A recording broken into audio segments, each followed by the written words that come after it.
एक सेठ और सेठानी थे, उनके एक बेटा और बहू थे। बहू सबको भोजन करा के फिर सभी भोजन करती। एक पड़ोसन ऐसी थी जो रोज पूछती कि बहू आज क्या बनाया, क्या खाया। बहू कहती ठंडो बासी। एक दिन उसके पति ने ऐसा सुनकर मन में विचार किया कि आज तो पकवान बनाए जाए, फिर देखे कि मेरी पत्नी क्या कहती है। अब बहू भी चौथ माता का व्रत करने लगी। दीवार पर चौथ माता बनाई। उस दिन घी गुड़ का चूरमा बनाकर रात्रि को चंद्रमा को अर्घ देकर भोजन करती थी। ऐसा करते करते बहुत दिन हो गए। चौथ माता ने बहू के पति को सपना दिया कि साहूकार के बेटा तू जागे कि सोए, तेरी पत्नी बहुत याद कर रही है।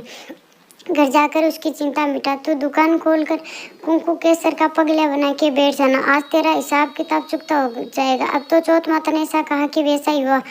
उसके घर जाने की तैयारी की और गाड़ी भर के धन दौलत लेकर चल दिया। रास्ते में एक बड़ा सा काला नाग फन फैलाए बैठा था और कहने लगा, आज तो मैं तुझे डसूंगा, छोड़ूंगा नहीं। आज तेरी आयु पूरी हो गई है।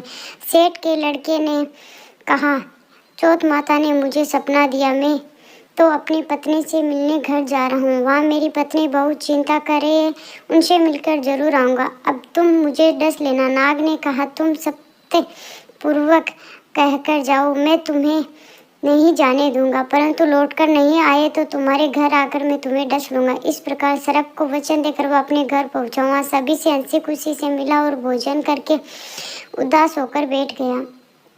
उसकी पत्नी ने उदास होने का कारण पूछा तो उसने पति ने काले नाग वाली बात बताते हुए कहा, यदि मैं उसके पास नहीं गया तो वह घर आकर मुझे डस लेगा। पत्नी बहुत चतुर थी, उसने एक उपाय करती है। पत्नी ने कमरे में 7 पेड़ी सिडाई धोई। पहली पेड़ी पर रेत, दूसरी पर इत्र, तीसरी पर गुलाल फूल, चौथी पर कुंकू केसर, पांचवी पर लड्डू पेड़ा, छठी पर गांधी गलीचा और सातवीं पेड़ी पर दूध का कटोरा रख दिया। इस प्रकार वह 7 पेड़ी सजा कर बैठ गई। आधी रात होते ही नाग आकर पेड़ी पर चढ़ने लगा। पहली पेड़ी पर रेत में लौट गए और कहने लगा, सेठ की बहू ने आराम तो बहुत दिया, पर वचनों से बंध कर आया हूँ, सो डसूंगा अवश्य ही।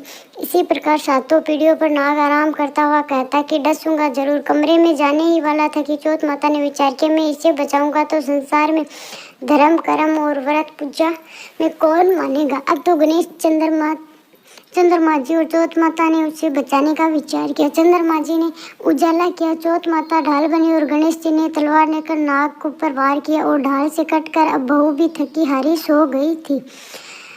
दिन उगा तो लोग बेटे से मिलने आए, परंतु बेटा बहू तो उठे ही नहीं थे। बहुत देर हो गई। माँ उन्हें उठाने गई। माँ ने 7 पेड़ियों पर जो देखा वह घबरा गई और बेटा बहू को आवाज लगाई, बेटा बहू उठे तो देखो कि एक ढाल तलवार वहाँ पड़ी। अब ढाल उठाई और वही काला नाग मरा हुआ पड़ा। बहू बेटे ने सोचा कि आज तो धर्म कर्म ही आड़े हैं। हे भगवान गणेश जी और चौथ माता ने अपनी रक्षा की है। हे चौथ माता, आपने जैसे सेठ के बेटे बहू की रक्षा की वैसी सबकी रक्षा की। जो बोलो चौथ माता की जय, बोलो गणेश जी महाराज की जय।